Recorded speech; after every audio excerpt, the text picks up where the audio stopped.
Back to the Brain Gravy Podcast. I'm your host, Ryan Heckman. Here in studio tonight on this lovely Friday night, we have to my left, Matt Reichman. Well, hello, Ryan. What's going on, Matt? Things. You can go ahead and talk. It's all right. What's going on? Thanks. Things. And then, Things are going on. and then back in studio after a long time, we have Will Moyer. Hey, everybody. And then, of course, we have Tim in here. How's it going, Tim? Hello. Happy Friday, everybody. Happy Friday. It was such a nice day today, wasn't it? Oh, gorgeous. I got on the motorcycle. You can't ask for anything better. Oh, you took a motorcycle ride today? I did, yeah. Yeah, I was surprised. What was it, like 70 out today, right? I got 65 when I actually looked, but I think it got warmer because... Timtron 3000? I was sweating. I could tell it was a little warmer than 65. I was sweating. You never I sweat at wasn't 60? No, I just wasn't doing anything. He breaks that threshold of 65 and it's over. See, I could always, do you guys remember when I had that four-door Jeep, the white one? Yeah. I could always tell, there's a big difference between driving with the top off and all four doors off at 70 versus 70 degrees versus 75 degrees. You could only drive so far at, below, 69, 68, 70 degrees. But if it was 75, it didn't really matter. You know what I mean? The temperature felt nice. I don't know, it's just interesting how that 5-degree difference really does matter. Will's watching porn right now. Sorry. I'm trying to watch our live stream so I can see the chat room. Yeah, well, welcome back in studio, everybody, on this glorious Friday. What should we chat about today, you think? Ooh, I mean, there's so many options. What about the weather? Oh, we already got... Oh, yeah, damn it.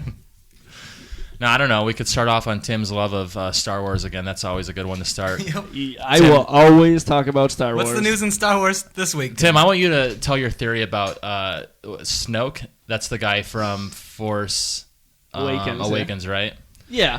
Let's hear this crazy fan theory of Tim's. It's not really a crazy fan theory, and it probably doesn't make any sense at all. But I get into these modes where like Morty remembers before Force Awakens came out, I was like, fucking, I'm trying to ruin the movie for him basically because I kept reading these theories and then making my own theories and then telling him about them. He's like, stop! Don't tell me. I don't want to hear anything. Yeah, how can you watch every single trailer? Don't you feel like it ruins so many things now? You know, like a scene starts and you're like, oh, I saw this in the trailer. I know what's going to happen here. Like you can almost see the whole movie if you splice together the trailers. Trailers are terrible now. They reveal everything. I wish I wouldn't have on The Force Awakens. Like, I wish I would have only seen that trailer on Monday Night Football that me and Will and one of our other friends watched together, and we spent like 2 hours just talking about the endless possibilities of the movie. This is for the new one that's coming out? No, this is for Force Awakens. Force Awakens, okay. Yeah, I downloaded it from YouTube so I could frame by frame it. Oh, but Force Awakens was different. I mean, Rogue One is not that level for me. No, but I think that Snoke isn't a Sith Lord, and the reason being is that, with the Sith rule of 2, you have a master and an apprentice, and that's it. But Kylo Ren doesn't come across as your average Sith apprentice. He's got the Knights of Ren. He is weak as far as a Sith apprentice goes. He's struggling with the light side. He feels it. He it seems like when he killed Han Solo, it was like, whoa, no, not even spoiler warnings on this. Dude, it's been almost a year. Okay. Wait, who's Han Solo? Spoiler. But he knows the path to the dark side, but I don't think. So who's the other Sith? I don't think there's always Sith. A master in an apprentice, Jar Jar. right? I think they're. It's Jar Jar. Yeah, it's definitely Jar Jar. Well, have you seen that? The theory about how Jar Jar is actually pulling all the strings? Yeah. It's still my favorite. I love that theory. Yeah, that's the best one. I mean, I love it as a theory. If Jar Jar is ever in another movie, if any Gungan is ever in another movie, I'm out. I really hope that Naboo got blown up at some point in time. Spoiler alert, it doesn't. Does it get blown up? Isn't that... No, that's Alderaan. Oh, Alderaan. Brian. Man. Come on. I know. I'm not at Tim level. I'm not at Timtron 3000 level right now. No, I don't think he's a Sith per se. I think that he's just at the point where he's flirting with the dark side of the Force. Like, I don't think he's all in like Vader was. I mean, Vader slayed an entire temple of fucking children and stuff. You know what I mean? Yeah. And Anakin did. Yeah. And well, he is Vader, but well, I know, but spoiler alert. But it just seems for somebody who's aligned with the First Order and trying to pull off all these terrible things, he just seems like a wimp for a Sith apprentice. Yeah, he's a tryhard. Yeah. But I like that they did that because they couldn't come up with another Vader. Like, No, they can't you pull can't. off someone as menacing as Vader. No, but what I'm saying is that maybe the full Sith as we know them are done. Maybe Kylo's master, whoever this Snoke is, maybe he's not a Sith Lord. Maybe he's just a guy who understands the path to the dark side and maybe knows the Force a little bit, and he's somehow turned Kylo Ren at his love for what his grandfather was and how right, and just the idea that Darth Vader was so terrible and ridiculous. Nobody has the Darth title. Yeah, that's another thing. That's a point in your favor. Yeah. What do they call Snoke? And he's Lord Commander or and they Supreme Commander? Supreme Commander Snoke. Yeah. And they don't even call him an acolyte, which is another name for somebody in Sith training. And an apprentice wouldn't have his own crew of assassins. Like, that was frowned upon in the new rule of 2 for the Sith. Right. I tell you what, honestly, I think I'm looking forward to Rogue One more than The Force Awakens. Because The Force Awakens, it was exciting, but we watched that trailer for Rogue One, and it looks fucking awesome. It does look really cool. This is supposed to be different. That's what is exciting about it. Is yeah. The main trilogy is supposed to be kind of staying within the boundaries of Star Wars we know, and these ones are supposed to be branching out to, this is like a war movie. This is supposed to be like a dirty, grungy. That's why I'm looking forward movie. to it. Is the main movies have a lot to hold up to because it's Star Wars, but this one, I think, because of the freedom, the fact that it is a little bit different from an intellectual property standpoint, I guess. But I think the writing on it's going to be a lot better in the production, or not the production value, but I just think it's going to be an all-around better movie because there wasn't the boundary of being a legit Star Wars movie. You know what I mean? I've said this before, but I want a Pixar Star Wars movie. Yeah. Not anything connected to the main trilogy. Right. I just want Pixar to animate a Star Wars movie with an the ant universe. in it. Yeah, Yeah, an ant. Leading role of an it's ant. about a Yep. Force-sensitive ant. With an old man playing chess. The thing I like is that Rick Moranis makes an appearance. we know Rogue One has to be dark because at that point in time it was really dark for the rebellion. Their first real win is when they blew up the Death Star. You know what I mean? Yeah. So it's going to be the Empire oppressing the rebellion, just trying to get any sort of foothold they can. Well, that's what, in that trailer, the trailer that we watched, one of the things I liked about it is because the Death Star is a serious force to be reckoned with, and in the original Star Wars trilogy, it's they recognize that, but I feel like this movie is going to be really instill the fact that this is something that can blow up fucking planets. This is a symbol of the Empire's complete control. Complete control, yeah, just dominance, and there was that one part in the trailer where it's where the guy's the power we are dealing with here, it's But yeah. I think the music behind that part and the way that guy said it, I'm like, you know what? The fucking Death Star is a power to be reckoned with now that I think about it. Was it the final countdown? It was the final countdown. Final countdown. It was Palpatine's way to dissolve the Galactic Senate by being able to control all the systems with, threat of blowing them up. Threat of just yeah, but how do you move the Death Star? To be. Doesn't make sense. Same with the Star Killer base. No, it doesn't make sense at all. You know how long it takes to fly a planet somewhere? That's the thing about Star Wars is it has no real relevance with any sort of scientific theory at all. There's also noise in space in Star Wars. Which would that makes sense. That's legit. You haven't been there. You don't know. I feel after they exploded one planet, it would be well, we have to warp this to another planet, and the guy's it just goes flying because there's gravity. But the same guy's gonna be the power it would take to move this thing. Fuck, what were we thinking? Do you ever wish that they took the down the Jedi Knight type storyline with Luke's already set up the new temple on Yavin, and Kyle Katarn and people in that story, and how I wish they did Shadows of the Empire. Isn't that Kyle Katarn? Yeah.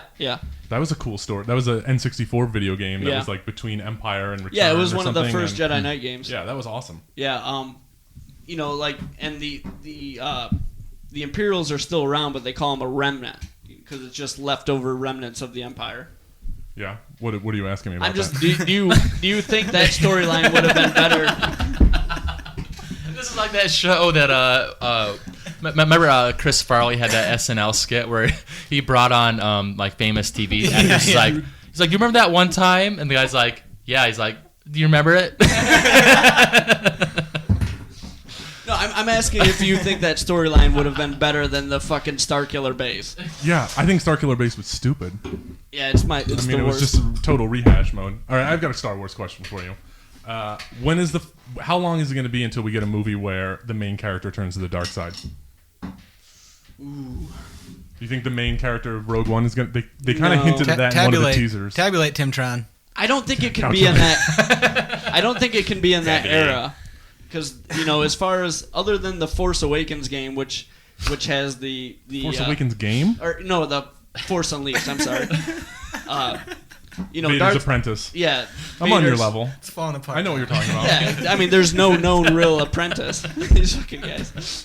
Timtron is overloading. I think that would be... They could have shown... I mean, I guess they kind of showed Kylo Ren, like, getting worse. But it was like forced. He's dad. like, I have to kill my dad to take that next step down the dark path. Yeah. Like, come on. But you're a whiny bitch just like you're fucking the rest of your family. I want like an Anakin redo, like a prequel redo, where we actually see somebody turn evil through, like, You've been Breaking eating Bad, member berries or what? Breaking Bad, but Star Wars, Okay. where you see someone get involved in stuff and they get pushed farther Space and farther, math. and by the end they're the villain and they didn't even know it. Or like Godfather 2 or something. I think the best way to do something like that is to go Old Republic and do a Revan movie. I don't know enough about that stuff. You don't know about Revan? I'm like main movie person only. Oh, dude, I've read like one book outside of it. Tim's deep in fan fiction right now. The Old Republic Romantic was such a way cooler. I mean, you would have entire battlefields of Sith and Jedi fucking fighting it out. How is that not awesome? That is pretty. That's a cool idea. Yeah, that's awesome. It's fucking awesome, right? Thinking about it, like I never thought about the fact that in the original prequels, you do see someone turning to the dark side through 3 movies. Can you imagine it was so shittily done? I know it was terrible. But can you imagine how awesome that would be, like based off what we've seen from the Force Awakens, like if they did it like that would dark be cool. style? I think it's a redemption story. I think that it's a Kylo Ren redemption story because if anybody believes that you can turn back from the dark side, it would be Luke.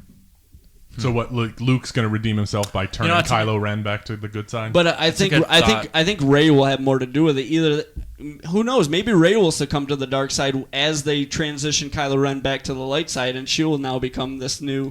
It would be cool to see a character you like in the beginning and are sympathetic to, like Walter White, and then where you track how far they go, and at the end there's still things that you like about them, but you're too far gone now. You could see her kind of flirt with, something that could have set her down a dark path. If she killed him at the end. Killed him. I know. I like that they didn't give her that option. It'd be funny is if those movies wrap up to where everybody turns to the dark side, like even Luke Skywalker, like after all this time. I've read some ridiculous fan theories about how Luke is fucking stupid. Red? You mean written? Read, written, read. Rad. What, like that? Like he's actually a Sith got, Lord. got more. What That's if? the one that got more. Is there any where Luke is actually Snoke? No. There's a niche for bunch that. of stupid theories that he's Darth Plagueis, and none of them make sense. I don't think he's anybody worthy of. Maybe being the followed. Boba Fett movie will be like that. I just want to watch a bad guy do shit. Yeah. Bad guy I like. Are they doing making a bad Boba shit. Fett movie? Apparently Like they are. Yeah. like a Star Wars Deadpool. That's. I think that would be great. I would dig a Boba Fett movie like that. Some of those fan theories get so fucking out there. Like I read one recently where the whole show Rugrats was actually like fucking. Part of Star Wars? Like someone's fucking coma dream from Walking Dead or something like that. Yeah, it's stupid.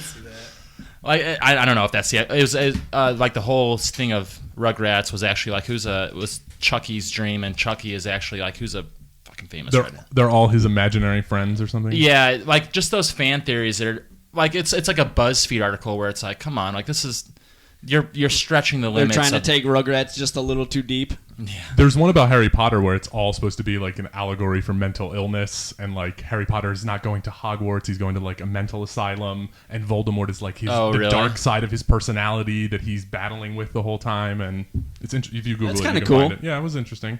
What do you think about the I feel like this is a rehash of our other episode, but what do you think about the new? Did you see the trailer for the new movie, Fantastic Beasts and Where to Find Them? Oh, I didn't see the trailer for it. I guess it's getting shitty reviews. I mean, I think they just took the Harry Potter idea, threw some famous people in a movie, wrote a script, and then I think they need to stop with it. I think J.K. is at risk of becoming George Lucas if she doesn't relax on it. Yeah, just 'cause- create something and then leave it. Like you don't need to. like the movies were Mine it. pushing that because we were saying I never even I'm a huge. I was a huge Harry Potter fan. I was a big fan of the books, but I never even watched the last two movies. And if they were on TV, like when I'd watch it. I'll watch them then, but I'm not like thinking about renting them or something like that. I'm not going to Blockbuster? I'm not thinking about going to a Blockbuster. That's a serious endeavor. I know. I want. You have to first create a Blockbuster. Yeah. Isn't there one left? There's one left, right? Is there? I think so, right? Every time I do the Andover Haunted House does this pub crawl up to Rochester every year, and every year I go on it. And up in Rochester on Monroe Avenue, there's an old Blockbuster that still has the signs up, and I'm just like, God damn. Isn't it sad if your like seeing business is Ames. replaced by like a vending machine? Yeah. Like Redbox. Yeah. There's no Redbox. need. Yeah, Redbox in the internet. You used to have a business and a huge franchise, and now vending machines have replaced you. And it's so much more And convenient. that's just for people who don't want to like download things. Yeah, even Redbox, Yeah, I who feel got like. the Redbox even? That's crazy. Yeah, my girlfriend wanted to go to a Redbox. I'm just like, she's sitting there flipping through them and like putting her card. I'm just like, let's just rent it off Amazon. This what are we feels doing? dirty. This is the disc. You're sliding your card through it. I don't have anything that will play a disc. I don't have any devices that won't play a disc. My laptop Doesn't have a CD. Oh, is that No. it?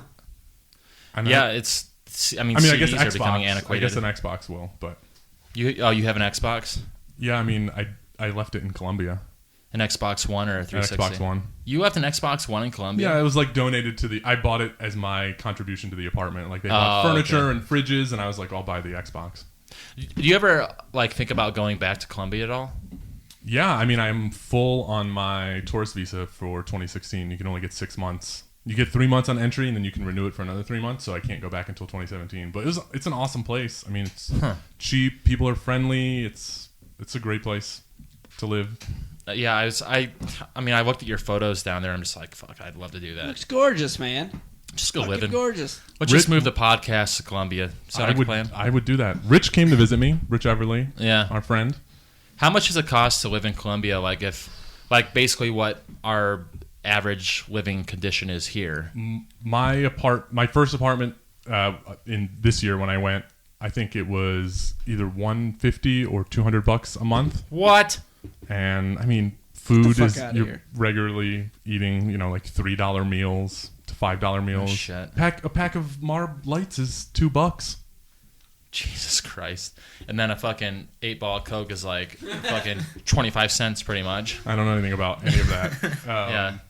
I mean, weed is cheap. You can get like an ounce of weed for like $50.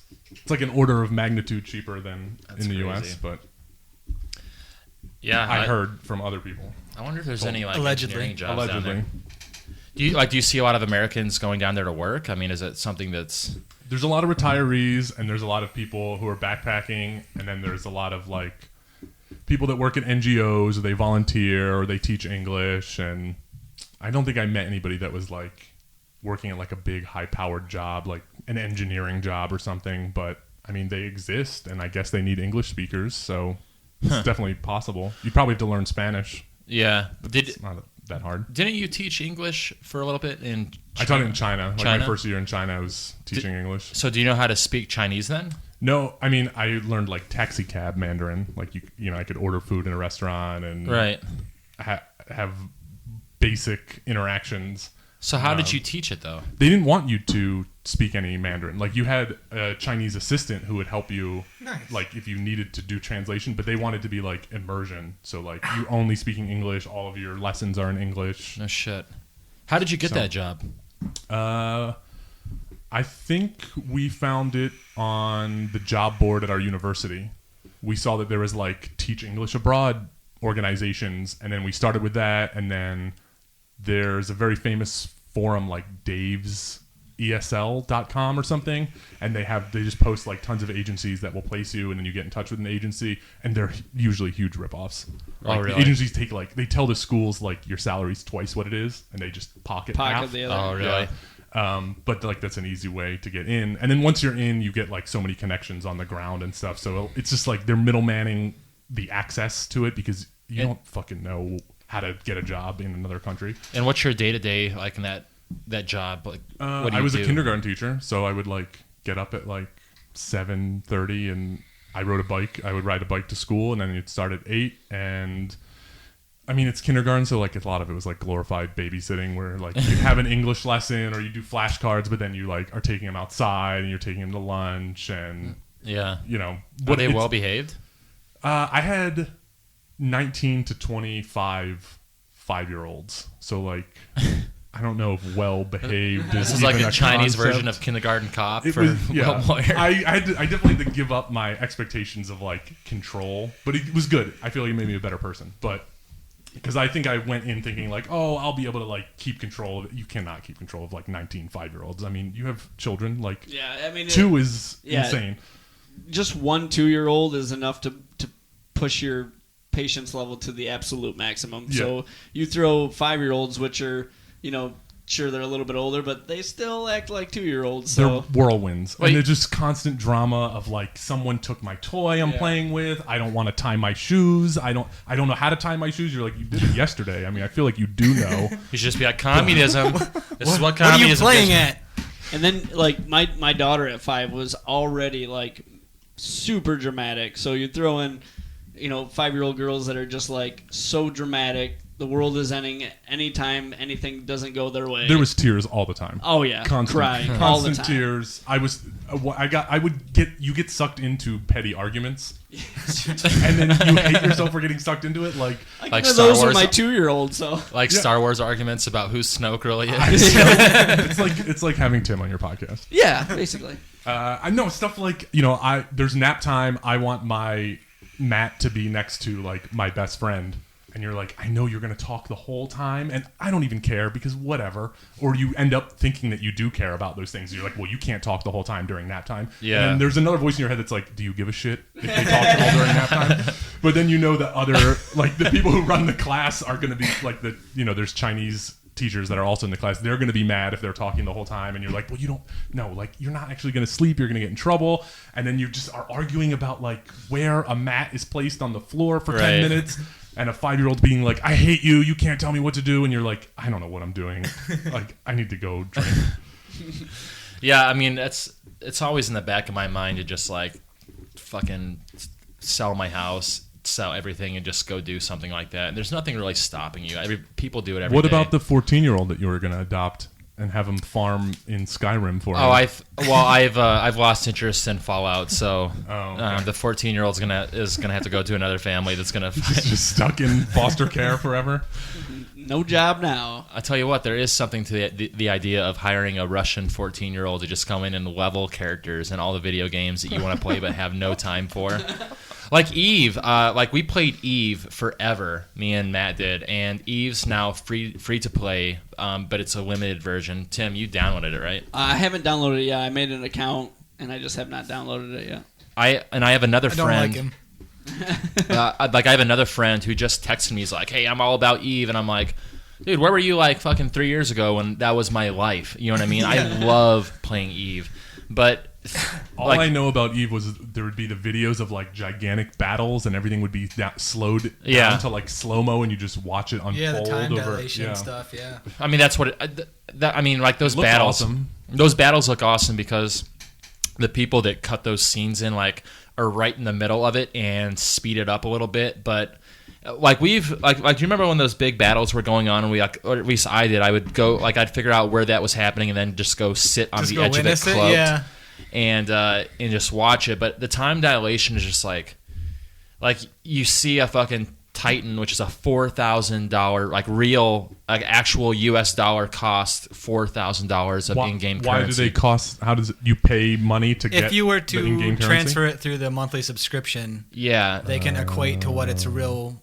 money value. So would people be. sell ships like that and make $4,000 Yes, off? that would probably definitely happen. Yeah, but the training for a character to even sit in one and fly it takes 2 years. It's serious. Wow. Serious stuff. So people would, have characters that were able to fly Titans and then sell them for fucking, thousands. Virtual reality is going to make this even crazier. I mean, that's happening with people just sitting in front of screens. If you can like live it and walk around in your ship that you built and then sell it to someone. Well, that's the cool thing about Eve too is it has so many things like, that's the one thing that drew me into the game is like when I first started playing the fucking learning curve is steep. It's so complicated. Fuck. It's outrageously complicated. Yeah, and you're it's immense. Yeah, and you're just standing there like what the fuck do I do? I guess I'll just learn this one skill and try to figure this out. But eventually you see people like I seen someone that was hacking old relic sites and I'm like, what is that person doing? And then I realized like my big thing in the game was to go explore, and like one aspect of that game is you go in the middle of nowhere and you try to find by scanning. Like, so you have to learn how to scan. You have to learn how to operate the ships that'll get you to these places. And then like you find these old relic sites and old data sites that are these relics that are like generated by the game, or are they actually left over from real battles that people fought in? No, they're generated by the game, Okay. but they're leftovers from a super advanced like civilization that isn't around anymore. Oh, it's like part of the story that Yeah. The lore, yeah, in the civilization. So like you go hack these old relic sites and then you find parts and pieces of their technology or parts of just parts of their old ships, and you're like, then you take them back and you can sell them on the fucking market. People would play that game just for the market. The market is comparable to the fucking Wall Street. Yeah, the market's crazy. Like the first time I started seeing like a market was in WoW. Like you remember when like we had friends who would just play the market. That's like times 1,000 in Eve. Yeah, it's a different game completely in Eve. Yep. I mean, people play that game just for the market.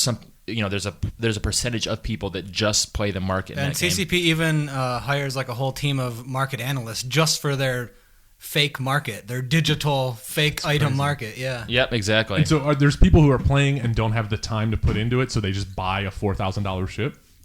You have to buy a character that can operate. Oh, so you're also selling characters literally on the it would market. take you 2 years of real time to train the skills just to be able to sit So in who, the pilot who seat. buys them then? Well, even then, Those guys. that would be if you hadn't played the game and you just wanted to pump money into it, that'd be a waste of money because to operate a $4,000 ship effectively, you have to know about the dynamics of the game so well. You could get it blown up and you don't get it back. Oh, that's the other part too. And I've lost. Ryan has lost so much money in that game. Dude, I've lost because like that's what I love to do in that game is like. He takes risks. I sit there and like high sec and just mine and like AFK and watch TV or something. So I'm just like barely paying attention and I'm pretty safe. Ryan is like out in null sec, just getting exploding and losing billions of dollars. What was the most expensive ship you lost? I lost the most expensive ship I lost was 2 billion ISK, which is the equivalent of probably that was at that time probably $100 ship. Wow. So that's $100. But you didn't buy it. You just put in the time to. I mean, it still felt like $100 loss. Yeah. It still hurts a lot. And like what that was is it was That's like online poker levels, like low level online poker levels. But now there's all sorts of like espionage and all this like corporation play where like it's largely just the players are what create the game. Like they give you the framework, but the players are what make the game. Yeah, absolutely. And like what you're talking about as far as corporations, that's a huge part of the game. Is like there's corporations of thousands of people. I was in a I was in a couple corporations. The first one, which we're actually still in, is Lightning Harp with our old buddy Kevin, which I guess we should probably tell that story because it's really funny. Is he the one I really offended the one night in Mumble? I don't think so. Idea. No. But this guy... I was scoffing and mocking at his Eve talk, and I think he got really offended. I don't know who else it would have been. Must have. Yeah, that probably definitely. But like we were, it was when I first started getting into the game, and you were mining a lot, Matt, and so I was just like, I'll be a miner. So I went out to like the better ore is in the more dangerous parts of space. That's less, so there's security levels, and security 1 is like you're not getting fucked with in security 1, but security. Do other players attack you, or there's like NPCs other players, that are other dangerous? Other players. It's all other players. I Yeah. see. There's like bands of marauders out there looking for you. But if you get in the super dangerous parts of space, then it becomes NPCs, which are called sleepers, and we can get to that later. But I was that's a whole other thing, yeah. But I was in a like 0.7 space, which is like you'll get fucked with once in a while. But I was out there mining, and there was another guy that like came up on me, and I'm like, and he's like, it's cool, dude. I'm just mining too. And then we got into a private chat, just me and him, and we like got along through like an hour long of just random discussion with a stranger. And then he invited me and Matt to his corporation, which was 1 person, so it became a 3-person corporation after we joined. Limited liability. Space buddies. Yeah, and we just got to know him really well. We got him on Vent. We had chats for hours with this guy, like just doing whatever. Like we just mine, and like the 3 of us would talk. He was like really into like pseudoscience, like talking about like the shit like where like engines that can run on water that the government has known about since like Perpetual the 50s. motion engine. Yeah. Perpetual motion, that was another one of his big ones, yeah. And but it's funny because we actually ended up becoming really good friends with this guy. And when me and a girl I used to date went down to Richmond, Virginia for a vacation, we were on our way to Savannah. We stopped in Richmond for a couple days. That's where he lives, and we actually met up with this guy in real life. And it's one thing, like, you see a person or you hear a person forever and you conjure this image of him. And then I remember, like, we were going to meet at a bar, and it's funny because my girlfriend was just picking on me the whole time, like, what if this guy's like a fucking serial rapist and shit like that? But we met up with this guy, fucking long hair, beard. He looked like fucking Tom Hanks at the end of Castaway, pretty much. And I'm like, whoa. But he ended up being a really cool guy. We went out and drank for the whole night. Nicest dude on the earth. Actually, I feel bad because he texted me a couple months ago trying to get me back into EVE. And I'm so cautious because I know it's a life eater. But he's back in EVE, and, I don't know. But that's a real thing. I mean, Tim and I and Fatty and Matt all used to play Unreal Tournament, and we met so many people online, and you would end up with like, I mean, it is a real relationship. I don't think we should like diminish it, but you're like, yeah, for sure. You're on these voice chats with these people for hours every night for weeks and weeks and weeks, and like, yep. You learn all about their private lives and what's going on and their relationships, and you're just, you also are having these experiences of like playing the game with them, but you're also just bullshitting and talking to them. And then we met a lot of people in real life. I stayed at a guy's house in Salt Lake City, Utah. I barely even knew. Like, Moyer knew him mostly on the internet. He was in my Do you have Capture the labs? Flag clan. And yeah, we hung out with them. Yeah, they were awesome dudes, though. I did it in Toronto with Ra. Mm-hmm.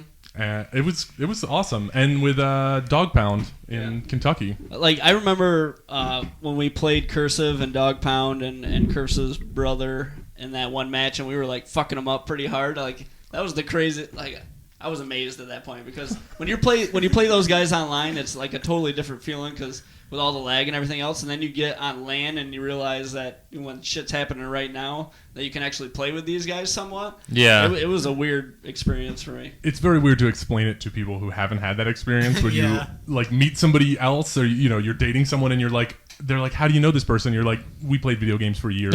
Yeah. And they're like, oh, but you never met him in real life. You're like, no, but I know all about them. Yeah, right. I know so much shit about them. We had a close relationship for years. Completely not in real life. In some ways, you almost know them better than their own friends because, like, I know that when you're just when all it is you, your screen, whatever you're doing, and a mic, you talk about really personal shit sometimes. Oh, yeah. You know what I mean? And it's like it's not the conversations that you're having with your friend at the bar. It's the conversations that you're having with someone that you've lowered your comfort and there's so level much screen with. downtime. You're just sitting around waiting to Yeah. play a match or to do a raid or something, and you just end up like learning all about what this person, their philosophy on life and past relationships. And my WoW experience on voice chat was so much different than my Unreal Tournament experience because, like, I remember raiding, and the guy who was running the raids was like just this ginormous douchebag and would like scream at people. It was the weirdest fucking thing I'd ever experienced. Those are the best in my though. life. I've screamed at people during matches before. I am guilty of that. Sometimes you got to scream at people. Yeah, but it's different in UT because, like, you know, you just... That's a good game. Yeah, well, it's a good game for one, but, you're just...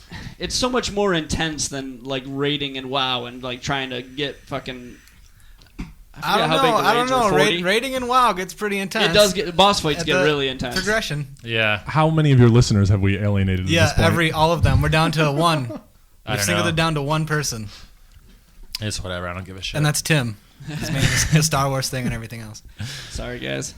Nah, I don't know. I always think that I think this kind of shit is interesting, to be honest with you. Like, you know, the side of gaming that no one really, I think that mainstream people don't really realize is like a lot of people are still stuck on this idea that gaming is sitting in front of a TV with a controller and playing Mario, to be really general about it. Or like Candy Crush on your phone. Candy Crush, yeah. But, I mean, the experience, like, I love gaming on the computer and, like, doing a fucking WoW dungeon, like when we used to do that, playing Eve.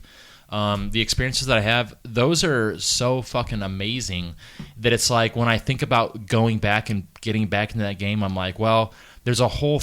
It's a life eater because it does encapsulate, like, your life, you know, like... If you have shit going on, don't play WoW. Don't play fucking Eve because you won't get shit done, because that is more fun than anything you're going to be doing in real life. You know what I mean? And like you said it earlier, like VR, it's going to explode. I don't think non-gamers realize how many like alternate worlds exist with like economies and communities and drama and politics and all of this stuff. And then once you get something like a VR headset that like everybody can just buy and put on, everybody's going to start doing. Have you stuff. tried it yet? Have you tried VR yet? I tried the Samsung like slide into the. Oh, how is that? The I forget what it's called. I've tried the Vive, the HTC Vive. I have not. I have a friend in Seattle who's working on that and working on like Valve's. Valve is not Vive. They have a different one. That's Steam. That's Steam. Okay, yeah. But I tried when I was out in Seattle. I tried the Galaxy one. It was cool. It was a bomb defusal thing. So someone else is holding like a manual. Oh yeah, it's what's the name of that game? It was really popular for a while too. It was pretty intense. Like somebody else is sitting there with a manual and they're reading you instructions, and you see a bomb, like a suitcase bomb. Yeah, and they have to guide you through defusing this you're bomb. That's opening such it a up, cool and there's idea. wires, and you're looking around trying to find the thing they were talking and it's all about. timed. And it's crazy. I've watched videos of it. It's actually really neat. It was very intense. VR is going to open up, like once it gets through that breaking point where, like after first gen here, like second gen Yeah. and third gen, we're going to see some real breakthroughs, I think. But it's hard to explain to people how much, like, if you were just playing that game on your phone, it would have been intense. Like, there's a timer, you're trying to, but there's just something about the, looking around, seeing the thing, rotating it. Well, I love those. It tricks your brain. It literally tricks your brain. You think you're there. The stress level's so much higher. Yeah. That's awesome. It's very cool. I love those videos where it shows people like putting VR goggles on their grandparents and like. Well, and they just topple over. I tell you what, I seen one video once. It was really emotional, and what it was when the not the consumer version for the Oculus, but the developer's kit. Yeah, the developer kit 2. When it had the like the 1080p fucking front. I think the first gen was 720. Yeah, but what it was is they put it on their dad, who's like, I don't know what this fucking crazy video game shit is.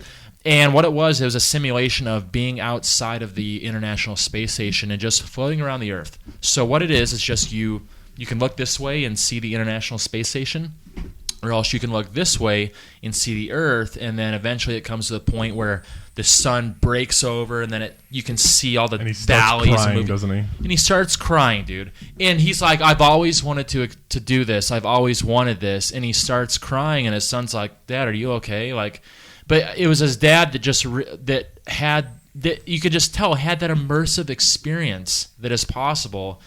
And just realize, and like as a watcher, you realize the power of VR. You realize that this is something that is so real, is a Gen 1 right now, that it's bringing people to that emotional level. And it just, to think about what it's going to be in 10 years, to think about what it's going to be in 5 years, I cannot wait to upgrade my life to where I have a VR system. I saw a video where they this guy had the full setup, the VR, and like the whole airplane setup. He had the stick, like World War II you're all about fighter. the airplane setup. I know the World that. War II fighter stick and everything, and he was a World War II aviator veteran. And they put him in the simulator, essentially, and he was back flying his P-51 Mustang shooting down Germans. No shit. What'd he say? Got real racist real quick. I'm sure it did. He said it felt... I always wanted to be back to killing more Krauts. My dream came true. He said it felt a lot like actually flying the P-51 back then. There's two things this made me think of. One thing you talked about seeing the Earth from the outside. There's this documentary called The Overview Effect, and it's all about the like emotional change or the emotional experience that astronauts go through when they look at the planet from the outside, and how it just changes them, and they see it's probably the most humbling experience you could ever fucking go through. It's like the Carl Sagan pale blue dot speech, where you just like realize how like petty so many things are, and you're just looking at our home. Radiolab has one of the best podcasts that I've ever listened to in my life. Is an episode of Radiolab with who's the really famous astronaut that's like big in social media. He's an older guy. Chris Hadfield? Yeah. Canadian astronaut? So they had him on Radiolab, and what he describes is an experience where he was outside of the International Space Station, and he was fixing something.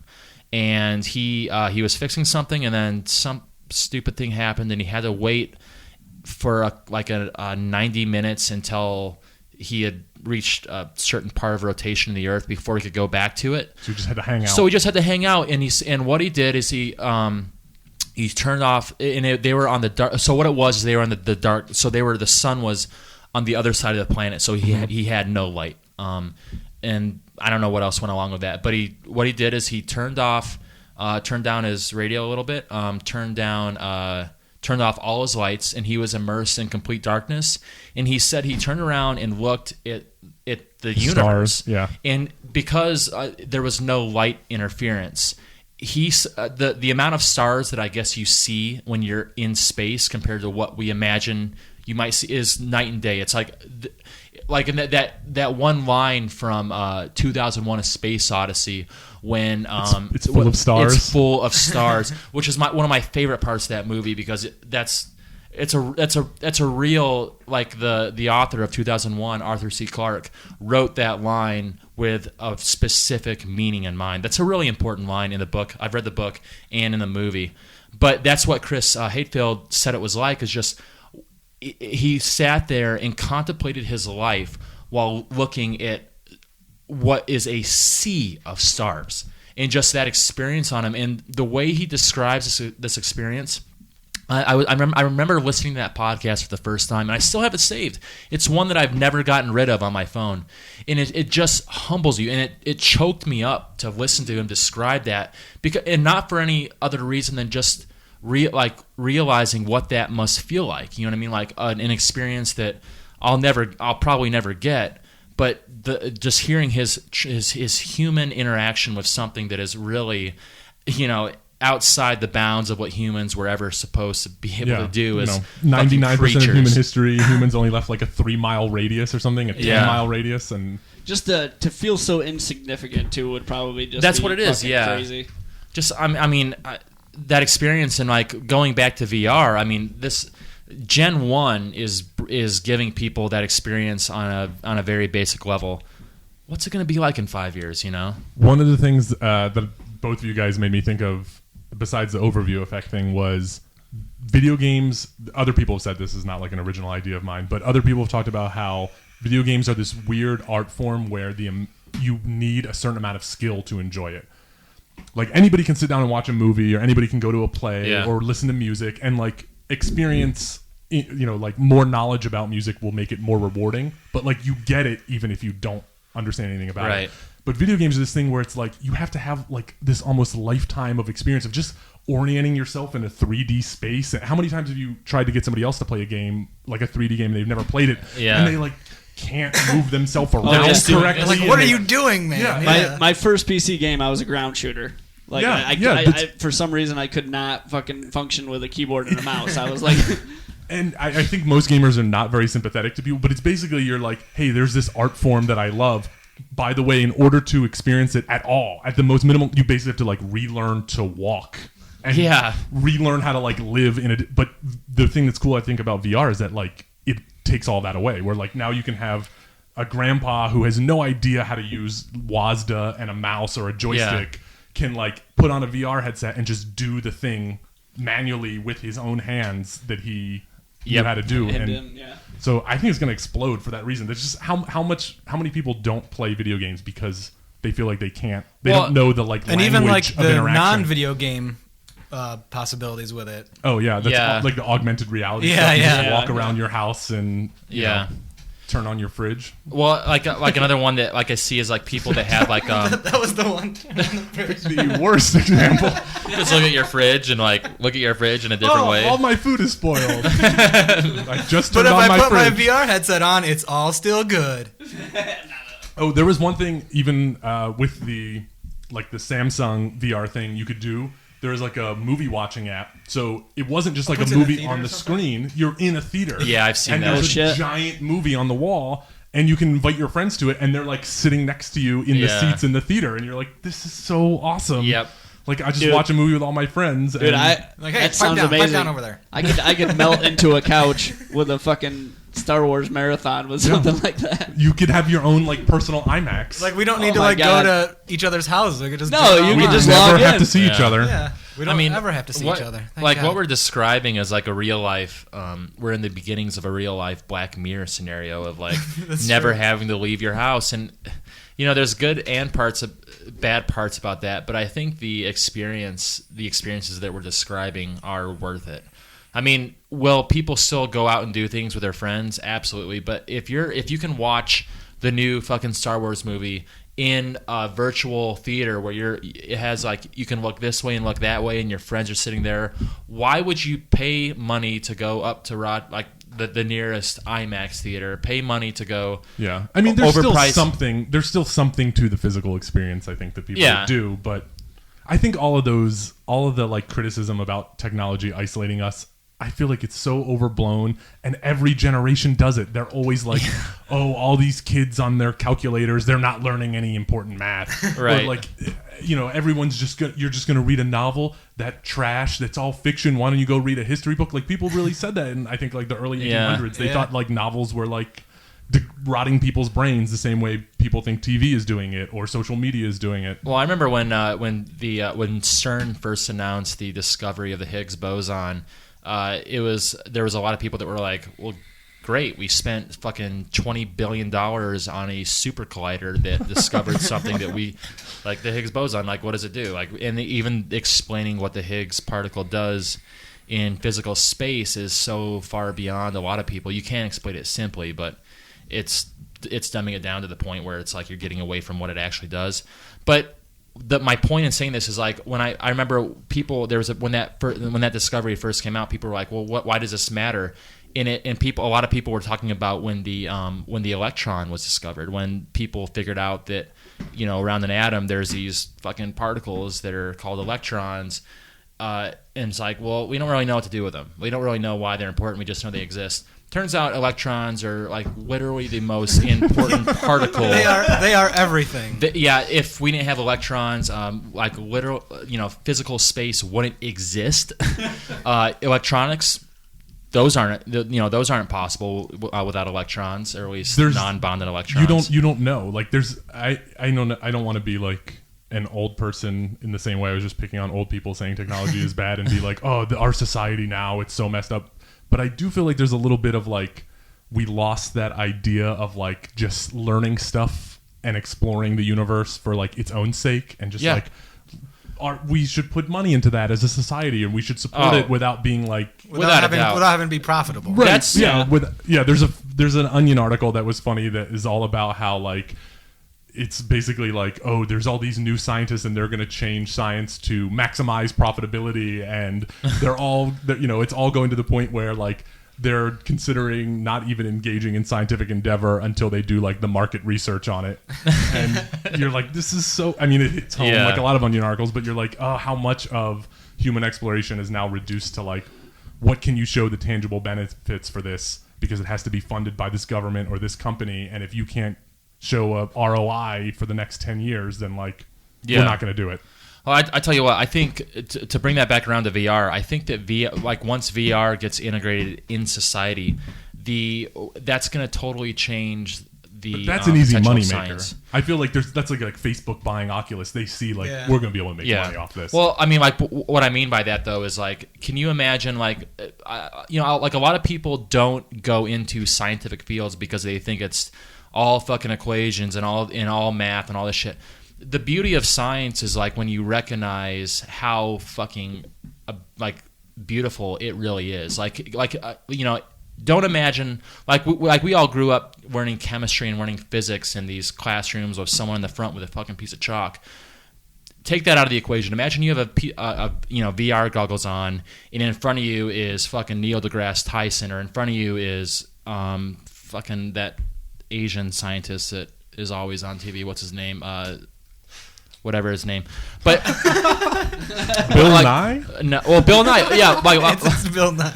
Like imagine Bill Nye, but instead of like seeing someone on a chalkboard, it's Bill Nye saying, "Okay, let's shrink you down to the size of an atom," and then suddenly you're the size of an atom, and we're back to Rick Moranis and Honey I Shrunk the Kids.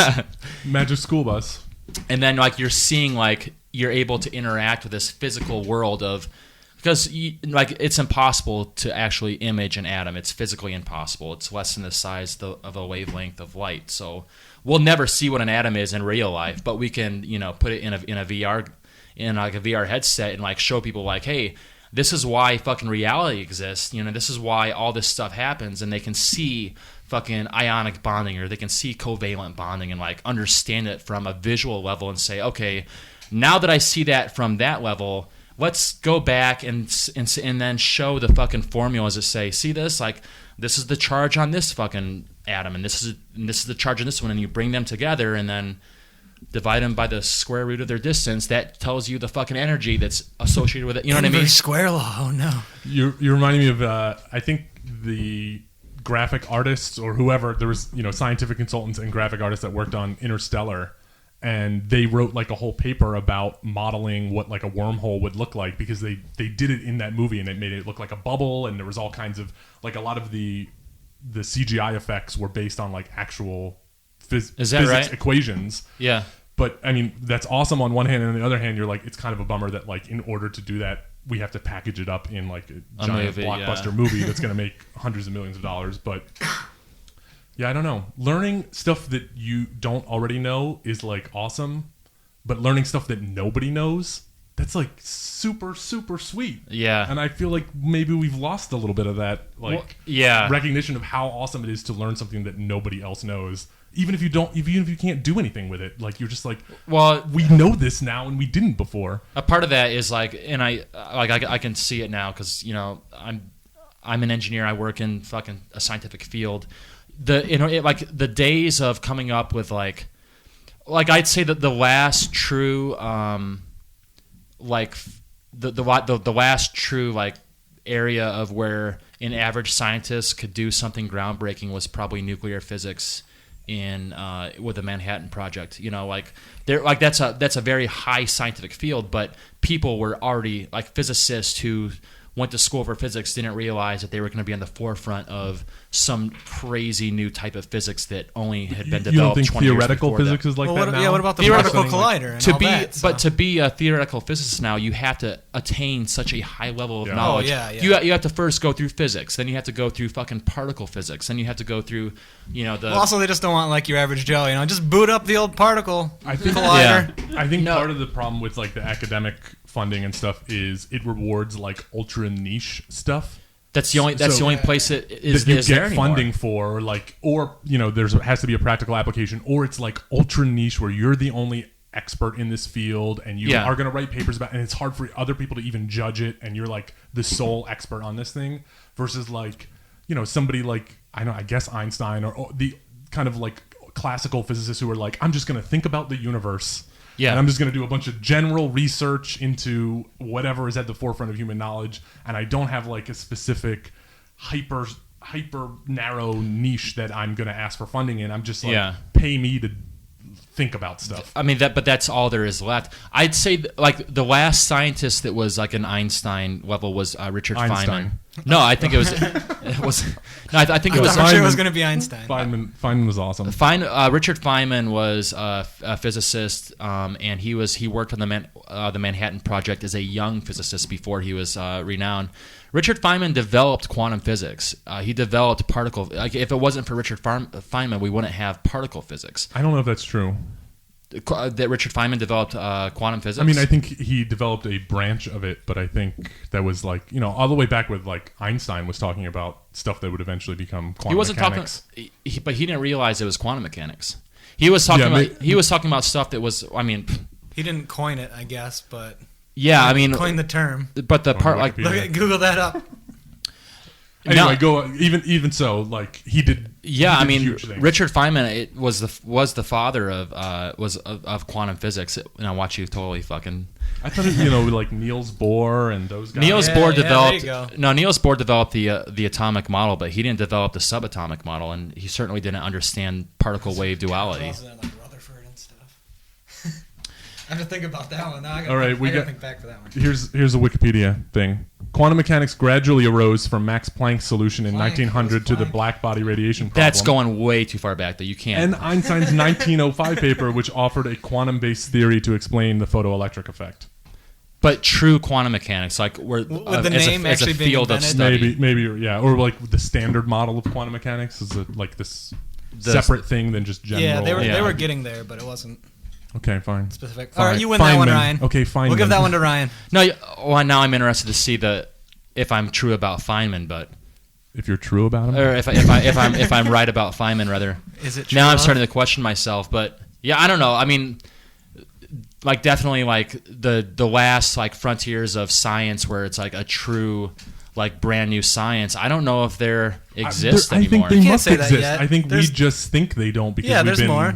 Spinning our wheels kind of with what as we far as know. like niche versus I hope there is. I truly hope there is, but like I feel like there's got to be some. There's more. What do you think it would be? Endless. Like I mean, there's so much that we don't know. There's so many discoveries to be made, and all of them will help mankind. But are they only like specific small things, like this is how this particle behaves, or is there like some big general idea? There's other fields out there. There's so much stuff. What if we discover like actual, we haven't even been outside the galaxy. We haven't even been outside the galaxy. Yeah, you're right. That is a really limited view on my part. That is one thing that I love about the idea that aliens actually exist. Is it for aliens, like, because we're so like interstellar distances are so fucking vast. They're beyond 50% aliens have visited this planet. I listened to that episode. I'm 50%. We put number. Listen, I'll even go further and say that I'm 51 or more. Oh, all right, that rounds up to 100. But have you seen Arrival?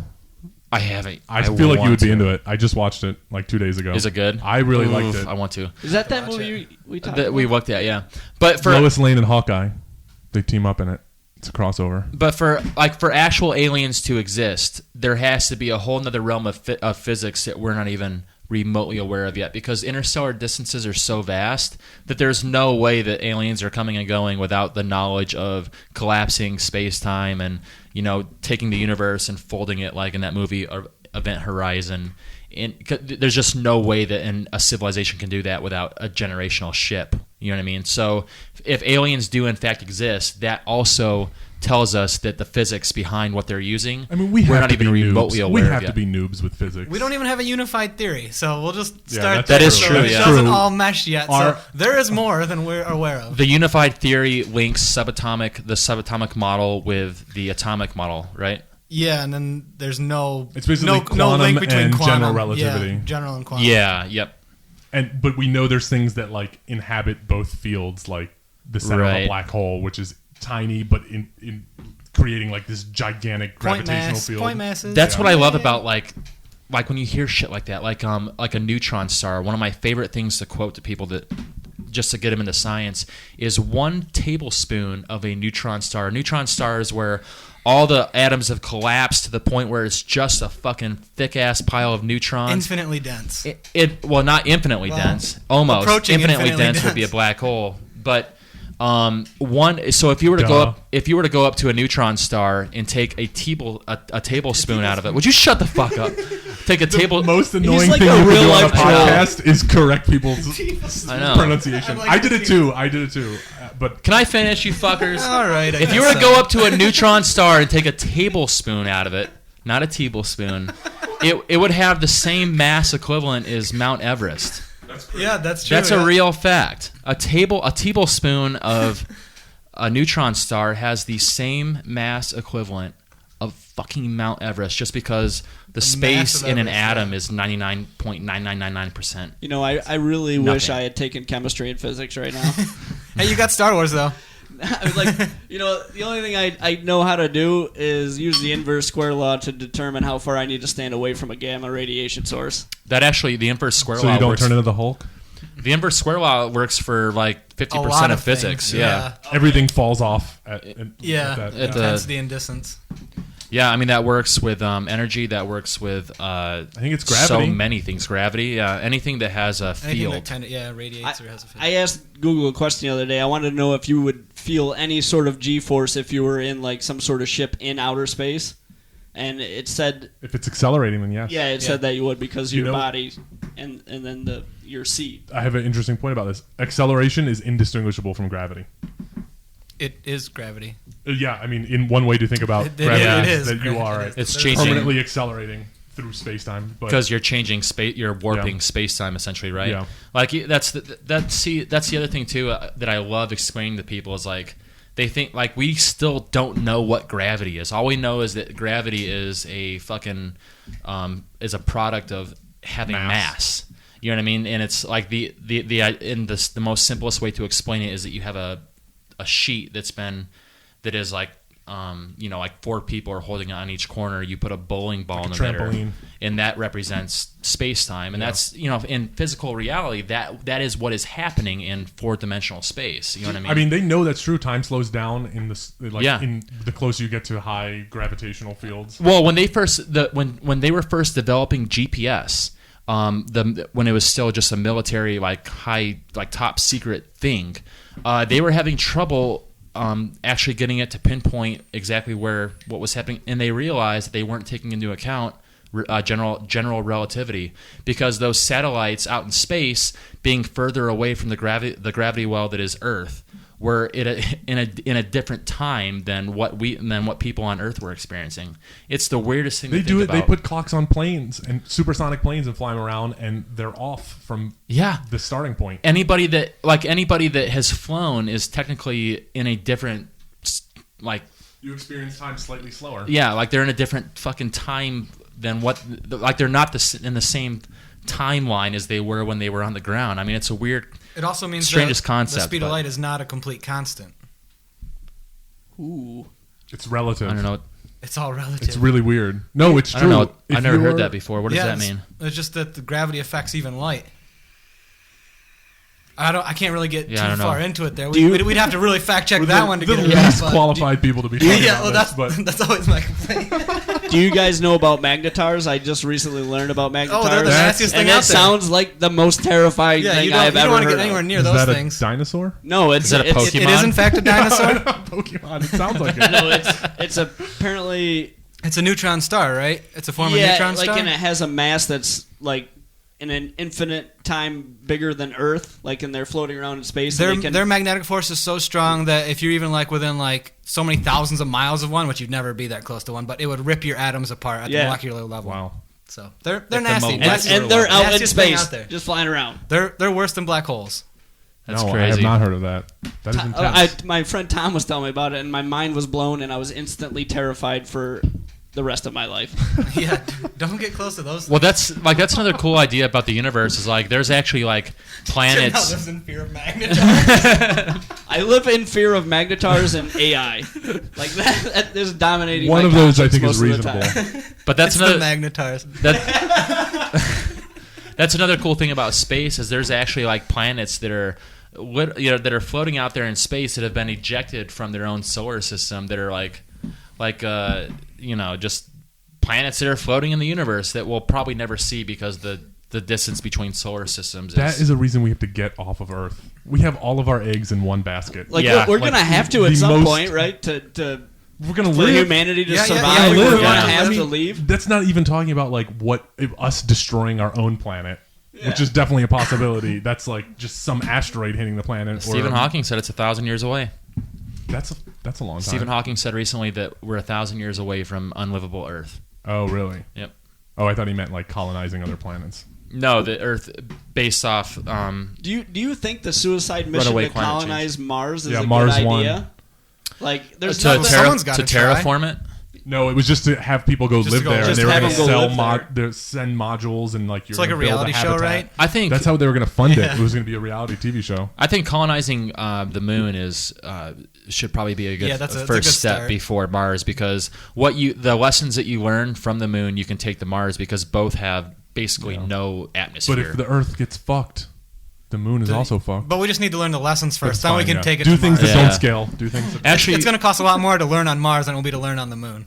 and like another option is profit the moons that are the moons that are orbiting Jupiter, like Europa is another option. Phobos? Because there's actually water on Europa, Oh, like that's Mars. H2O water. H2O.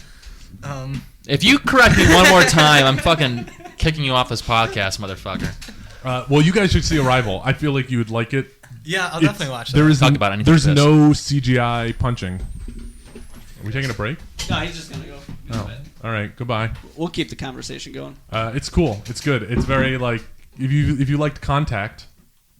That was a good. Do you guys like Contact? I don't. Yeah, Jodie Contact was good, Foster. Yeah, Yeah, Contact's yeah, a great I one. saw, Yeah. yeah. It's It's kind of like that. It's like a lot of like people talking about ideas and like this weird stuff going on, and there's not a lot of like every 20 minutes there's a break for CGI explosions and fighting and I don't know that the human race is capable of putting the bullshit aside enough to advance to the point where we'll be able to get off this planet and like colonize other planets. but it's and kind of a interstellar. catch-22 where we have to do it also because we can't put the bullshit Yeah, aside. that's true, too. Better sooner than later.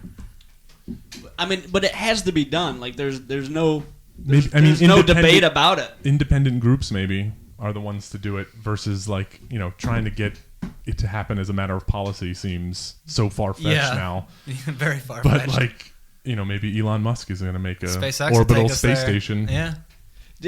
Someone I'd heard that he had said that Orbital ATK. we are more likely living in an augmented reality as opposed to like I know his reasoning for this. welcome. You want to hear the reasoning? yeah. Okay, so I listened to this video recently. This is somebody asked him like, what do you think the chances are we're living in like simulated world like the Matrix?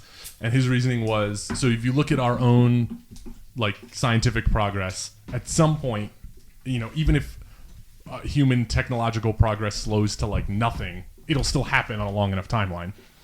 We will be able to create simulated worlds like the Matrix, like we were talking about with VR, and we'll be able to create like AI things that inhabit it or whatever. Like that's all. It doesn't matter how long it will take; it will happen eventually. Do you think And- that the human race has had to hit the reset button already from some sort of event that had knocked out the majority of the population? They had to start from square one.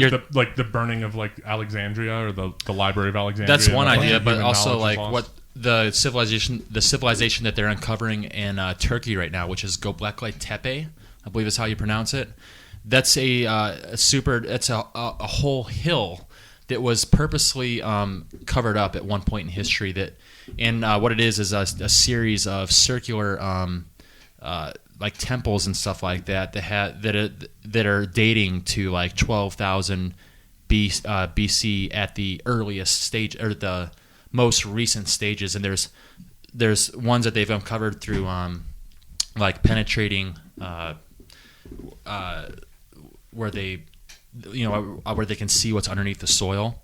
But they're theorizing that the ones at the bottom of this hill are possibly 20,000 years old, and the technology, like the technology that was used to create the most recent circles that they're finding in this one spot is the same as what was used to create basically the same stuff that was used to create like the monoliths at in Greece and the pyramids, the same level of like precision? mathematics and engineering that would take.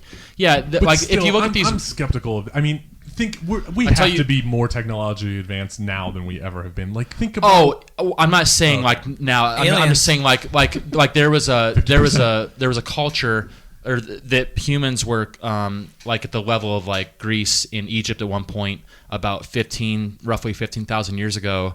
Then there was a cataclysm that reset them. Yeah. And this is also proven because through geological evidence, because there's a fine layer of what's called a meteor glass at roughly like the 12,000 year mark. Which shows and you can find that anywhere on Earth. If you go to the 12,000 years ago mark and cut a hill in half and go to where 12,000 years was, there's a fine layer of I think it's iridium, which is the marker of this, of like when there's a cataclysm of that level, which is like an extinction level event, like what killed the dinosaurs off 65 million years ago. A marker of that is a fine layer of iridium that is ejected into the atmosphere and then settles everywhere because. So they think there's been other like world wiping out events. Yeah, and there's a lot of evidence for it actually all around. I have a book downstairs by who's the fucking guy that Rogan has on his podcast once in a while. Yeah, I have his book downstairs. I tried reading it, but couldn't get through it. Anyway, the Elon Musk idea is that like we know at some point, even if human progress slows to a crawl or gets reset, that at some point we're going to be able to create like virtual simulations that will be indistinguishable from the real world. Like we'll be able to create the Matrix, and then at that point, the number of matrices that you could have is basically like infinite. Like you could have billions of everyone could run a matrix on their own computer, and so you get to the point where it's like the chance you're in base reality is tiny because there'd be so many more fake realities, and so that's why he thinks that like statistically, yeah. And if any civilization has reached that point, then we're not in base reality. We're in some string VR reality. theory. Well, that's one of the ideas behind the Fermi paradox, which is like, why haven't we contacted UFOs yet? And any advanced civilization is going to be sending out radio signals or some signal based on light eventually. Why have we not been receiving these signals, considering that the universe has been around for 14.7 billion years? We've been around for a tiny amount. No, it's billion. It's 14.7 billion. Earth is like 4 billion. Universe is like 14 billion. That's correct. But the idea is that one of the solutions to the Fermi paradox is that once a civilization gets to the point where they can create their own reality, that they don't need anything else. Yeah. But of course, the other side of that is like once you're not accounting for the fact that the universe is that here on Earth we're extremely lucky because we have this giant planet called Jupiter that keeps away all these fucking asteroids from destroying Earth, whereas not every solar system has that safeguard in place. You know what I mean? Plus, you still gotta have somebody in base reality, like making sure you don't get. Your matrix doesn't get unplugged. Someone's got to run the servers. Someone's got to reset the net gear. Sounds like the shittiest job ever. I know. Like I can't even be plugged in. Everyone else gets to have fun in the matrix. You just make sure one dude has to restart the internet connection doesn't get disconnected. I mean, if you get to the point where you can create a matrix, so you had to have probably already created AI at that point. Yeah. You know what I mean? Do you think that maybe they put up screens of what everybody's reality currently is just to torment him? He's like in like a security station. Look at this. No, he masturbating and making sure the lights keep blinking. He's just like adding things to their reality and just like fucking with people. Oh, that would be that's what fun. he's doing. That would be fun. No, that would be. one of those like, things. That, has now to be. Your like, wife is dead. Yeah, that dude has the most fun. He's just playing The Sims. Oh, he is playing The Sims. This reality star, we'll just make him president for 4 years. Yeah. Maybe we're already living in the Matrix right now. I don't know. I'd be pissed if I inserted myself. If I inserted myself in the Matrix as this person and not as like fucking Mark Zuckerberg or. I mean, why don't we have superpowers? Or Neo? Like, come on. Yeah, we all want to be Neo if we're in the Matrix. Isn't there also another theory that He's sold short for Zuckerberg. like there is like many different. If it's reality, some theory about there's several different versions of you that are that's also living every experience that you lived through, like simultaneously, just across the universe. Yeah, that's the multiverse theory that like there's a million infinite variations of every universe kind of thing. It's a byproduct of how we currently understand quantum physics, actually, just because of the way like the spins of an electron to break it down to a basic level. But yeah, that's like anytime you interact with something, you're changing the way the spins on the electrons in your fingers are versus the electrons in this table that I'm touching. So like there's infinite possibilities based off the amount of I'm fucking going off the top of my head at this point. I don't know. It's also the one of the proposed solutions to a very hard question in physics that I think like religious people and Christians like to use as evidence of design. Intelligent design. Yeah, that the fundamental constants of the universe are like perfect for life and planets to exist. That like you tweak gravity a little bit, or you tweak, like the weak electromagnetic force or something. Weak or strong force, and then like you don't get chemical bonds, you don't get atoms, but like that's the argument anthropic principle is you're only there to observe it when you're in a universe that has those constants. Yeah. But that necessitates there must be infinite universes. We're in one that has those constants. That's why we're here. If there's only one universe, it's really hard to justify everything being perfect in order to create intelligent life.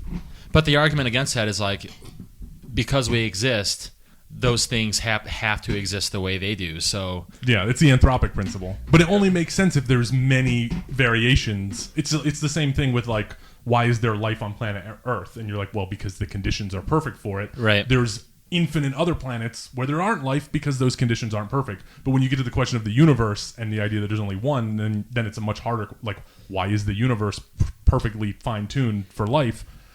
But we don't have an answer except, well, there must be other universes. We're just we're in the only one where we could observe the fine-tuning being perfect. But there could also be other universes where they have sentient beings that aren't carbon-based life forms, right? It's all different.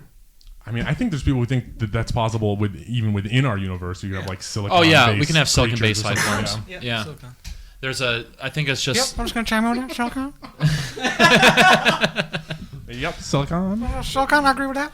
I think it's like, isn't it just those two though? Like carbon-based life and silicon-based life are the only ones that can exist like that based off their coordination, the way they bond. And I don't even know if the silicon thing is true. Oh, I'm pretty sure you heard it here first. No, I'm pretty sure it is. Yeah, just does AI count as silicon-based life? What's that? Does AI count as silicon-based life? I think it does. No, I think it counts. So, like, to have an organic molecule, you have to have certain bonding properties. Yeah, like certain bonding properties. Like, I don't know. We don't know what the fuck we're talking about. What are we talking about? That's what makes it Star so much Wars? fun. Because I don't give a fuck. I'm as lost as ever, but people I know that fact check Snoke us. is not a Sith. He's not a Sith, man. Not. I'll say something completely non-scientific. I challenge anyone that's listening to this to fact check us, and then like our Facebook page, and then continue listening. Our errors are really just a marketing ploy. Well, I mean, profit. It's all about profit. I get a lot out of this conversation because I didn't take physics or chemistry. I mean, I know like infinite amounts of. You should read Wikipedia instead of listening to us. Yeah, yeah. I feel like that's probably a little bit better. Everyone should read Wikipedia. Just you talking about it might get me interested enough to actually like read something. We just have to learn. preface I don't everything think as we're too Star far Wars. off the mark. I think we're in the ballpark. I'm sure you're not. Can I have a sip of your Gatorade? Yeah. Oh, hey, I have more beer over here if you want one. Oh, I'll take one. I was offering Will. Professionals. Does anybody else want to flat? Okay. But I find it hard to think that we all do. That was a mistake, right? In an existence where it really seems like we don't know shit. I mean, we're fucking baby noobs. There could be so many different ways to create life and so many different possibilities for anything. I mean, because there's so much that we don't know because we haven't even been able to do interplanetary travel, let alone intergalactic. I know. Earlier when I said that like there's not parts of science. I feel like an idiot for saying that now because I'm like, I was course. surprised when you said that. Yeah. To be honest with you, I was just like going off the cuff pretty much. It is hard to think of like some other conception of like reality that is as profound as like quantum mechanics and relativity and. Well, like I experienced that, I guess, in my personal life a little bit with like if there's basically 4 material systems, which is like polymers, which is like rubber and plastic and shit. Then you have glass, and you have metals, and then you have ceramics. Ceramics, metals, and polymers are pretty well known, but glass is still like an open science, like just because of the nature of it. Like metals and ceramics are like an ordered system. Like you have molecules or atoms rather that are arranged in a periodic fashion. That's the definition of those, like those systems. And then you have polymers, which are string-like. Glass is amorphous, which means that it's just random as fuck. We talked about this where pretty recently humans thought glass was a slow-moving liquid. And it's not, yeah. You know where that comes from is the idea behind in old cathedrals. They seen that glass on the bottom of these, like how they have stained glass. Glass on the bottom is thicker than it is on the top, and it was the idea that over several hundred years, the windows were like slowly moving down. Yeah, but you know where that comes from is that when they were like how they used to make window panes, even up until up until a guy in Britain, actually by the last name of Pilkington, I believe, developed the process of float glass, which is taking a glass and floating it on molten tin. Molten tin has a melting point that's less than the solidification point of glass. So you can float glass, hard, solid glass on molten tin. That's how you make flat sheets of glass now. But before that, the way they did that was to blow a giant bubble of glass and then flatten it and then cut out the flat sheets, take the extra glass, remelt it. So they always have like uneven parts. Yeah, and there's one side that's always, because of that flattening process, there's always going to be one side that's thicker than the other. And when you're laying up, glass, you always want to put the thickest side in the bottom because otherwise it's going to be top heavy and fall over. So that's the explanation for that. But no, that's not actually what happens. It's just glass. There's an infinite amount of properties you can have with glass because of just like like cooling rate. You can have infinite amounts of cooling rates with glass. Each cooling rate produces a different structure. Produces a different structure, which produces different properties of the glass. Now, if you cool a glass at 50 degrees per minute versus 51 degrees per minute, are those properties going to be close? Definitely. But the reality is there's an infinite amount of properties you can have in between those temperatures. You know what I mean? So. But with glass, it's an interesting material just because there's so much we don't know about it yet, and there's a lot that we can do with it. And it's a one material system that's still on the forefront, and especially now, like with display glass, for instance, display glass is coming back, is a huge area of research funding. Glass that you can interact with, like. Glass that they're making, like you see these futuristic TV shows where people are touching glass and there's like holograms coming up and shit like that. That's going to be a reality in just a matter of years. Unless VR beats it. Unless augmented reality, right, like implants in your eyes. You know what I mean? Contact lenses. Yeah, contact lenses, but brain jacks. But I mean, it's just still like that's still a forefront of science that hasn't been explored, that hasn't fully been explored yet, like other material systems have. You should get Eric Miller on here to talk about glass. Yeah, I should. Definitely need some Miller action. You should have an engineering episode. So, is it fair to say that we're not going to discover any more elements? Is the periodic table Well, no, that actually there's a whole science behind that, and there's a really good documentary called "The Sea of or the Island of Stability." I believe the documentary is called "The Island of Stability" because the idea is that there's this this element out there called unobtainium. Unobtainable, unobtainium. Well, it's because there's these super high mass elements.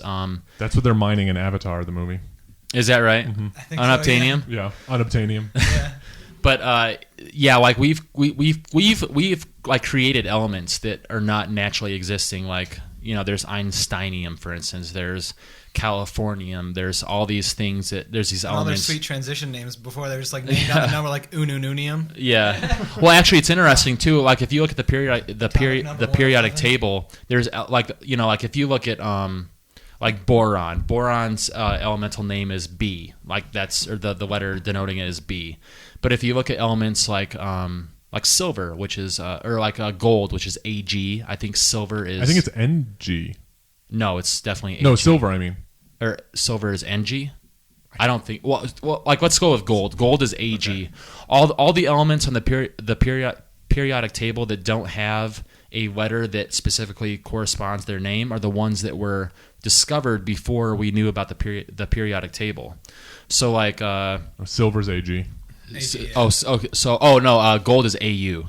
Yeah. So silver's Ag, gold is Au, but that's just because we that goes back actually Those are Latin names, right? I think so.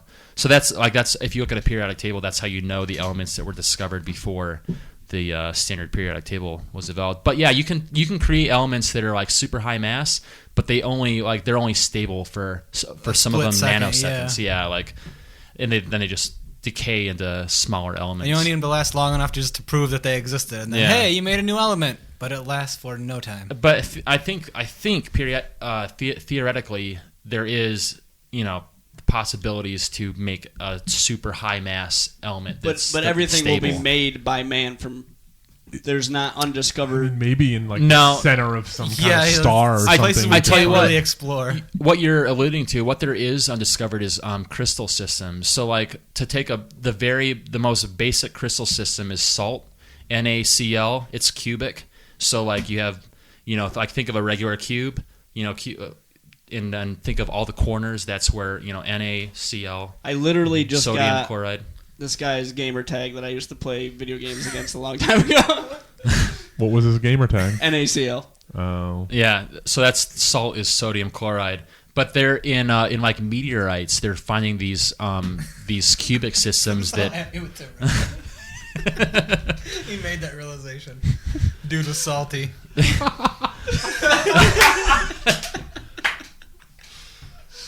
But yeah, there's cubic systems that are like I read last year that they found a crystal system in a meteorite that was previously thought to be impossible, but because of the way that meteorite formed, in space or wherever, it just the fucking elements just clicked in. Yeah, exactly. They just clicked in the right way, and because like there's a bunch of different crystal systems. It's just the most common ones are the most the easy, like salt is the most common one because it's easy as fuck to take sodium and chloride and put them here, just the way the bonding is. But there's still like undiscovered crystal systems.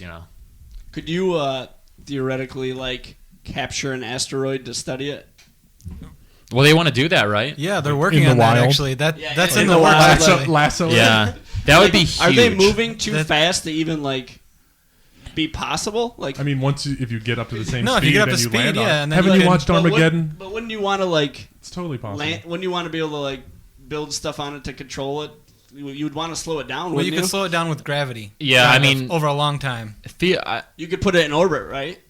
It's possible that an asteroid could come into orbit naturally, just super, super highly unlikely. You know what I mean? It'd take a perfect slowing down between multiple planets and then getting the right curve to actually orbit, and be stable. There was a sci-fi book I read where they did space travel using asteroids. Like they would build they would build places for people to live in the asteroid, and then that's what they would use. Just hitch a ride. Yeah, or they would control it. Maybe there would be boosters on or something, but it was instead of building a whole ship, let's just put some shit on an asteroid. Oh, that's a cool idea. I never thought about that. Yeah, it was cool.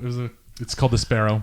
I love the idea of asteroid mining. That's the big thing. Is there's so many resources on them. So many, and the profit is limitless. Yeah. But and all the waste is not on Earth. Yeah. But the asteroid belt is between Mars and Jupiter, and I think even at our current technology, it takes us 3 years just to get to Mars. We gotta get our shit together.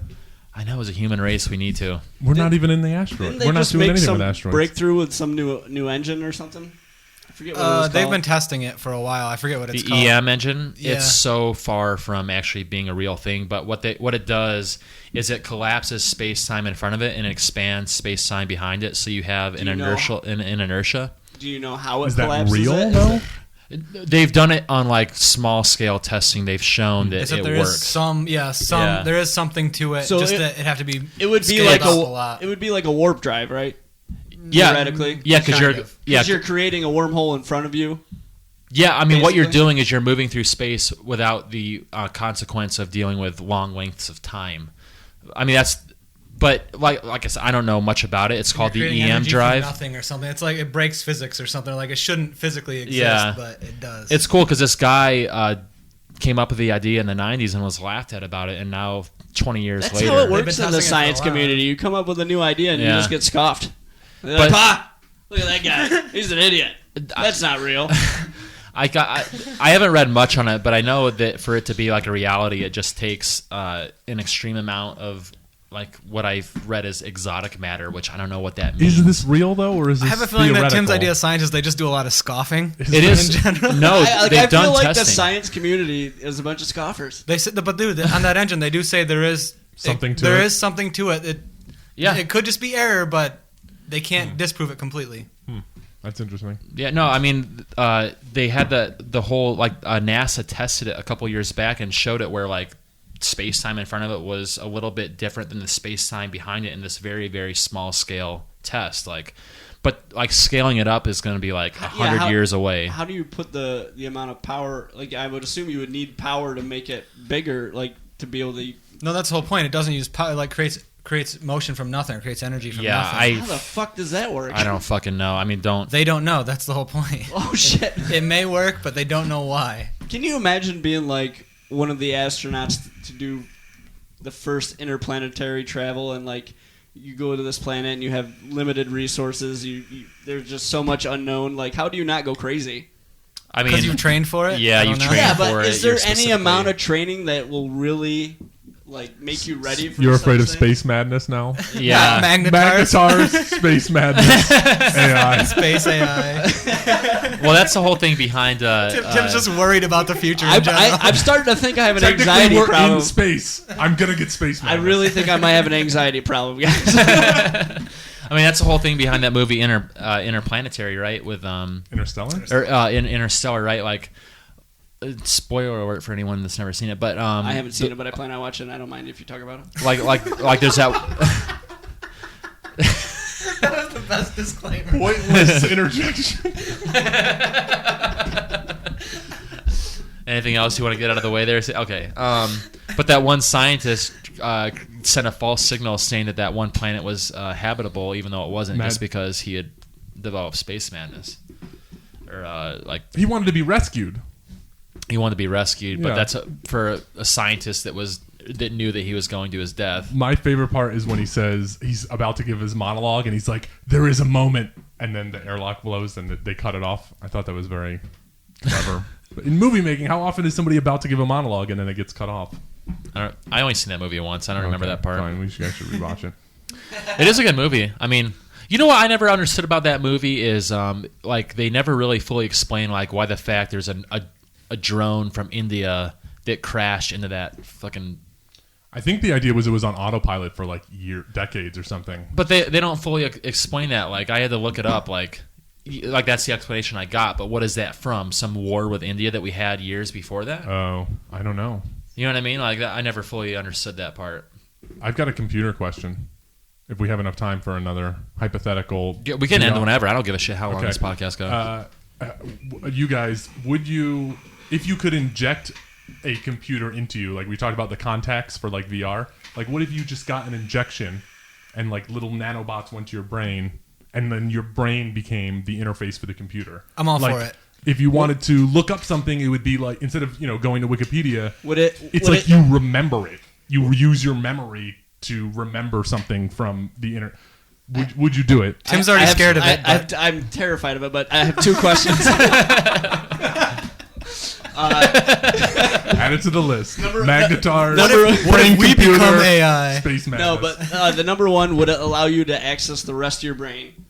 Yeah, I mean, why wouldn't it? Yeah, and then number Who's two, gonna stop it? will it give me the force? I don't think it'll give you the force. I don't know. I think it's just the idea that your brain becomes the interface. Oh, I absolutely Instead of would. a computer to get to the internet or to play games, it's just your own brain. You just remember things from the instead of looking it up. You just remember. Instead of reading an article, you just think about the article. Just hope it's not tuned to Facebook For News. me, I would really have to know who's in charge of this I thing. mean, I think that's the worry, right? Is that like then people could hack your brain, or some nefarious Like corporation or implant government memories. could just control you. What if you walked around with internet ads popping in your head all day? Or you just become Welcome a hive to Black mind. Mirror.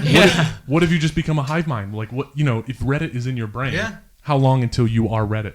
How long till you become Legion? I don't want to be Reddit. I don't wanna There's be some Reddit. real fucking trolls on Reddit. Like imagine if Tim's like, you know what, I'm gonna go for this. Gets injected of nanobots, and he's like, and he just gets trolled all day. He's like, I didn't know it'd be like I can't this. stop thinking of dicks all the time. That might be more terrifying than a Magnetar. For sure. I think it's also Getting- more plausible than a Magnetar targeting you specifically. It's coming for I'm Tim. not worried about me. I'm worried about the entire human race. I read this really cool science fiction novel once where the idea was that you can transfer your brain to a computer, and the idea is that you flood your brain they inject you with something that floods your brain with particles that are quantumly linked to other particles that go inside a fake brain, and then because like the particles are linked quantumly, they interact the same way. So like there's a copy of So it's your like brain. rebuilding your brain. Yeah, and the idea is this guy is super rich, and he this is a possibility but only for the super rich in this novel. And he's like, you know what? And like these people that are robots are almost exactly like real people, but if you talk with them for more than like an hour, you start to pick up that they're not real creepy. people. So it's like it's almost like Gen 2 or Gen 3 of this technology. And what happens is he's like, you know what, I'm gonna go for it. And the whole time is like the company that does it never tells you what really happened. That's the risk. Yeah, you die and it's a Yeah. copy of you or something. Well, yeah. what happens is he's like, you know what, in his mind the whole time he's thinking to himself, you know what, I want to do it, I want to live forever. And he does it.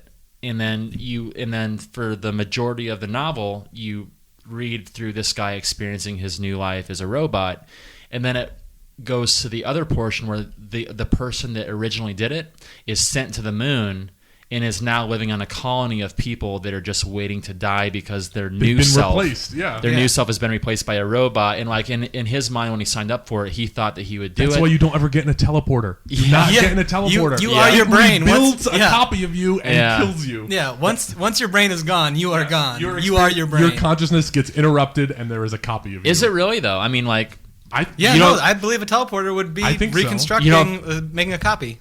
yeah, I mean that's the whole thing about Star Trek is that it's all just copies of Yeah, people. they're just murdering each other constantly. Fucking Scotty, I But tell you guys would get full computer injections in your brain? Well, I mean, I wouldn't be the Oh, yeah. first one, but I mean, Oh, okay. if we proved it was cool, yeah. I would be so suspicious. gonna I would lead be the charge nervous. here. I would be very into it, the idea, but that would make me more suspicious because it would be so tempting. I would be like, am I giving my control of my brain up, Yeah. or am I not gonna? Am I not gonna be me? Because once your brain is able to access like all of the information in the world and everyone else, you just become like a A giant big hive. Yeah. Hive Yeah, mind. yeah. Big hive mind. The whole But the whole I'm pretty planet sure is Can my you just- pull brain out would- of it at one point if you wanted to? Is there I guess. an eject switch? Like my brain would probably reject him because it does not need that much information going. What if you could just know every Star Wars fan fiction? Oh, that would be great. but just you would never think have about the it, you know experience it. of reading it. Yeah. Yeah, You that's would true. forego the experience of Well, I'm discovery. already foregoing since I already listened to most of them. Oh, you mean you audiobooked it? That's still the That experience counts. of That discovering. counts. Yeah. That counts. I do a lot of driving, and I don't really have enough time to read. So You audiobook on the motorcycle? yeah, Okay. Do you really? yeah. That seems really dangerous considering you're That like. also seems you're a real badass there on your audiobook motorcycle. Well, today I listened to a podcast, so I got away, I can away just, from the. I'm just the Star imagining like Wars. Tim pulling up next to someone at a red light, and he's like revving his engine. Force choking him. Like meanwhile in his ears, They he's look like, at him and they're like, "Oh my god, look at this guy on his motorcycle!" Yeah. And then in his headset, it's like Luke pulled out his lightsaber. And then Obi-Wan said, It's all Slash. It's all Slash fan fiction. That's Slash from Guns N' Roses, just like no, I meant what Slash would do. Slash is characters fucking each other. That kind of fan fiction. That is nope. I'm surprised someone hasn't made fan fiction about like what Slash does in his off time and I'm sure outside Slash of Guns has. N' I'm sure someone has. Yeah. That's some funny shit. What All are, right. no, go ahead. I was to say we could keep going. I was gonna ask if there was any proof that Walt Disney survived the freezing process. I don't think that's possible. Nobody survives the freezing I process. don't think there's even Is it- proof that is he it was even- frozen. Is Is it there? even possible I don't to know. freeze yourself? Yes. Oh, They people have do done it. a bunch of people have done There that. are But companies we that can't do it right unfreeze now. them. Yeah. We still need to We find the can't. technology to unfreeze the- them. the They're counting unfreezing. on the fact that they're going to find the technology to unfreeze them and regenerate them. But also the problem is it's illegal to do it until after you're dead. So you already So died, so everyone it's already who's gone. frozen yeah. is already dead. So they figure out how to bring you back stupid. to life. And No, they- that's how it works. They just try to do it as fast as possible. Like I read this huge article where it's like you pay a huge amount of money, thousands of dollars. It was tens of actually thousands just of on the dollars. news tonight. Some 14-year-old girl from, I think it was England, paid $28,000 to have it done after she died. Sounds like a Ponzi scheme. And then it's like they try to act as soon as you die. They go in and they get your. Also, there's different price levels, and one of the price level is they just cut off your head. what? Yeah, like Yeah. it's just your brain. So in it's your head. Futurama. Well, that's all you need. basically. That's all you that need. All you has need is the- the brain, man. The idea is like eventually when But we can wake you up, like Don't you need you don't like lungs for? No, your to body's put just the oxygen? vehicle. Your brain is the Well, only thing just that matters. regrow But that. don't you need I'll the be organs honest. to keep the brain alive? We'll regrow You, it. you can Well, you're have, you already can make dead. machines to do it. Your Yeah. brain is Yeah. being frozen at the state right after death. You can't recreate Then the they brain, but cut you can off- recreate everything else. If I have the money when I die, I'll do it. I would do it. Fuck For it. Why sure. not? Why You not? have Yeah. nothing to lose. Yeah. Yeah. And like the worst case scenario is you wake up in like the most advanced future, like Yes. like Cartman in that You episode. lose the ability for an open casket funeral. That is it. Why the That fuck is- not? And inflation has destroyed money, and you Or have no just- money It's anymore. just your body, and there's you're headless at your funeral, and they're like, "Well, he had his head frozen." Here I was just wanting to be. Here I was just wanting to become a tree when I die. Fuck that. Maybe I'll freeze myself. Yeah, if you gotta, I mean, I feel like the 28, like if That's you're a- paying $28,000, that has to be just head only level. You know what I mean? That No, seems I like think a. that, I think that was whole body. Like they had big like That's cryo it? containers. They just put you in. They pump you full of like antifreeze. They put they antifreeze have throughout to your replace all the water in fluids your and stuff. body. Yeah, it 'cause becomes they- antifreeze. If Yeah. it freezes, it like crystallizes and destroys your cells. Oh no shit. So they gotta like replace your blood and the fluid in your body with something else, and then they flash freeze you, and then they just hope someone else can. They're gonna fix come you in the along future. and future. regenerate you. And it's great for you because like you die and then You've like already died, you yeah. basically wake up instantly. But There's I- no waiting I period. feel like they should let you do it if you're. I mean, if you're like, if you have terminal cancer and it's like Yeah. you have a Yeah. month to live, like do it because Do the it be- chance that you can be revived from already being alive is much higher than yeah. alive from 3 hours after you're dead. Or even like have you seen that the episode of or any of the new episodes of Black Mirror? I haven't seen any of season 3. Oh, season haven't seen 3 any is Black Mirror? so fucking I've seen good. season 1 and 2 Oh, and the Christmas it's special, not but 3. I haven't seen 3 yet. But like the idea that they could, well, I guess you'd have to be alive for that. But the idea that you could just transfer your consciousness into a computer and then live out infinitely in a computer. So you're still missing the brain though. But if you your experience ends, you're like dead. There's just a copy of you in the. Yeah, it's a copy. It's like there is an episode from 2 where her husband dies and then they like rebuild his personality yeah. from social media. Yep.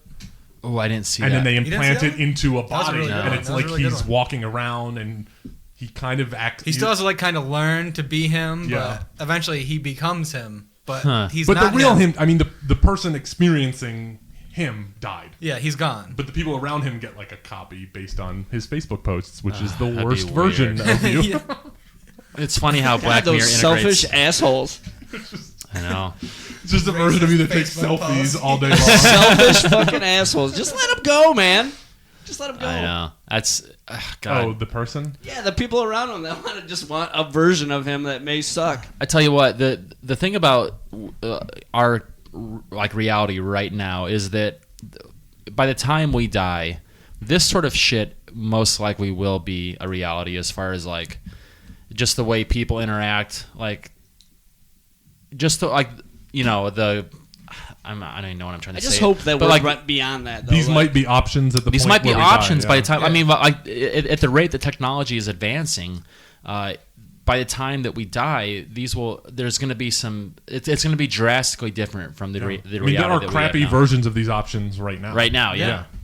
I think I would be okay with just like dying and not existing anymore if we could somehow at least. You're gonna have to be accomplish- okay with that, regardless. Well, yeah, but I'm just Terrible survival with these options, instincts. but to at least That's have, what the Magnetars want you to think.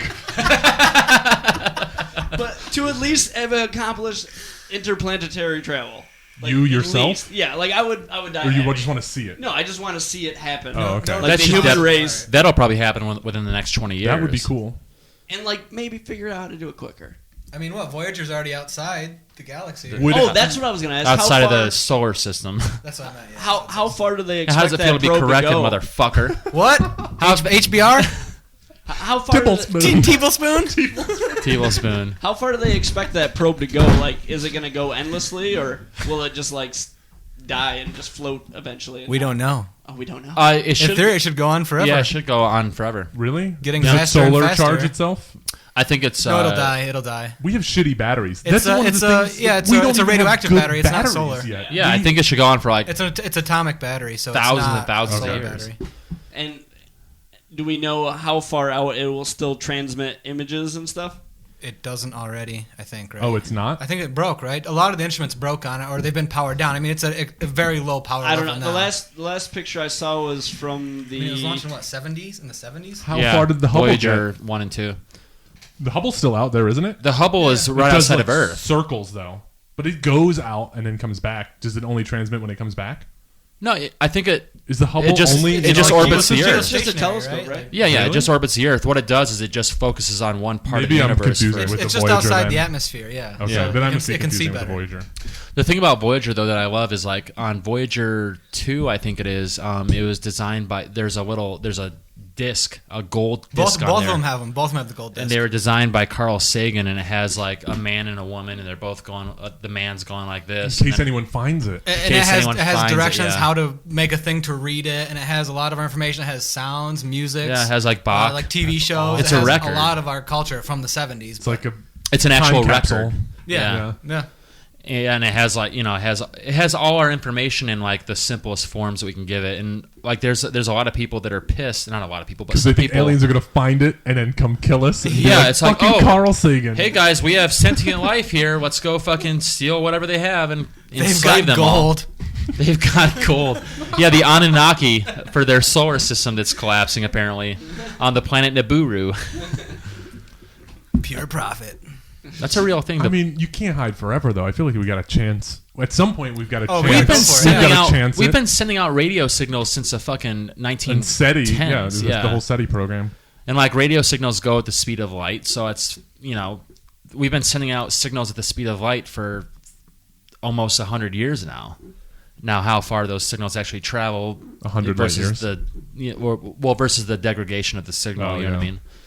But yeah, I don't know. I hope And that also, 100 light years is nothing. So Yeah. Yeah, I was gonna say That's- how far. that's a is that? millimeter. is it really 100 No. light years? Like in the if the galaxy it's was nothing. if the galaxy was a foot. I mean, Or- it's millions of miles. Oh, it's a But- huge distance, but relatively, Millions. Yeah, it's relative nothing. to space. Probably It's- billions. Relative to like a galaxy or any sort of larger structure in the universe. Well, the nearest looking at- the nearest solar system is We got Alpha the Cent- facts. Get the facts. The nearest solar system is Alpha Centauri, and that's 4 light years away, I believe. Oh, God, it's giving me 10 to the 14 miles, so... What? It's 5.879 times 10 to the 14 miles, so I can't... What is interpret this. I can't... Big number. Very large. No, I mean I understand that that's the size of it, but what are you looking up? Like the What- distance how- of? 100 light years. Yeah. Oh, yeah. Let's yeah. just do 1 mile to light year and see what it says. I can't interpret that. No, isn't Alpha yeah, they're all. isn't Alpha Centauri like 4 light years away though? I have no idea actually. I can't. I think so. Hey, That one we'd have to look up. Moyertron 4000. I'm doing it. Is that the one we're colliding into, or is it Andromeda? Or am I I think just that's thinking of Mass Andromeda. Effect now. So what? Like our solar system is colliding with another? Our galaxy is colliding with Alpha another Centauri is galaxy. 4.4 light years 4.4, away. you're right. Nice work. What the fuck's gonna happen when that happens? Well, the Starting to get distances anxiety already. technically nothing because the distances between Yeah. things even within a galaxy is so great that even when they collide, there's a large chance that our solar system will not hit Nothing anything. happens. Yeah. All right, 1 light year is about Will they integrate? 5.8 trillion miles. So it's huge. Yeah. A millimeter. A millimeter. Well, I mean, relatively. Relatively. The key there was Jesus relatively. Christ. Distances between in space are so far beyond the possibility of humans to even fathom them. You know what I mean? It's So the sun is 8 light minutes away. Yep. 8 minutes. Then that's 8 minutes for 93 light to million reach here. miles. It's far. yeah. I don't know. The moon itself is 250,000 miles away. Yeah, it takes like a couple seconds for signals to. How long Actually does get it there. take via space shuttle? Is it To get to the moon? month or two or something? I think it is like a month, isn't it? I mean, it was the last time we went there was for the Apollo program, but I think it is like Just Googling nonstop. We just- How yeah. long does it Google take it to up. get to the moon? yeah. Let's get some facts About in the 3 show. days. I was gonna say, Oh, is that it? It wasn't that long. Apollo missions took about 3 days to reach the moon, but the quickest trip to the moon was the New Horizons probe, which zipped past the moon in just 8 hours and 35 minutes on the Oh, way is to that Earth. right? Damn. Oh shit. Yeah, I said a month. But Fuck me. the spacecraft I didn't was thinking slow about down or approach lunar orbit, so it just peaced. Yeah. It's interesting. All right. What do you think we should wrap this one up? Let's see. We're getting close to an hour and a half. 2 hours. Almost 2 hours. All right. Good science Any talk. any Star Wars? Any Yeah. more Star Wars? Any Tim, you want to get in the last? any closers? I don't think you want me to start. All right. Well, yeah, we can wrap this one up. Will, do you have any plugs? I'll plug my podcast. It's Why Do You Care? You can find it at whydoucare.fm or just search Why Do You Care in anywhere that you find podcasts, Google Play Store, iTunes, whatever. And we talk about movies and TV shows, and it's good. It's cool. I will plug some things. On December 3rd, I'm going to be part of a comedy competition up in Rochester. I need people to come out and laugh at my stupid jokes. I've said this every podcast, but tickets are $15 a piece. It's going to be at the German House in Rochester on December 3rd. If you need tickets or you want tickets, get a hold of me on Facebook or message the Brain Gravy Facebook page. That should be a really good time. There's going to be some great comedians there. Also, we have some great guests coming up on the Brain Gravy podcast. We have Stoneclad coming in next Tuesday. We have our one sponsor, which is N3 Vapor. We have them coming in the following Monday.